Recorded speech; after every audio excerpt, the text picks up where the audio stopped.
So I got this item called viridian domino crown, and I'm considering keeping it since it raised 5k because it was getting good proofs.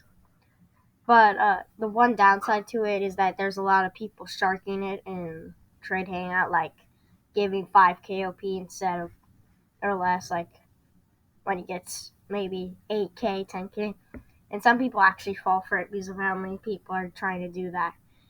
But if you do have VDC, do not take those offers. Look for at least 8k or like even 7k. Just don't be an idiot.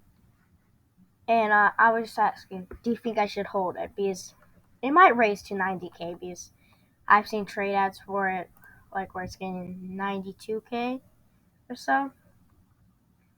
No, nice. I mean 60. But that's like a bad trade. This one's confusing, but I'm gonna say it's 14.4k. Oh, I'm under trade ads, not like VDC's trade ads. But anyway, these are the first three that are actually not spam trade ads.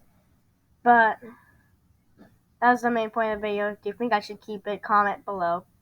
And thanks for watching.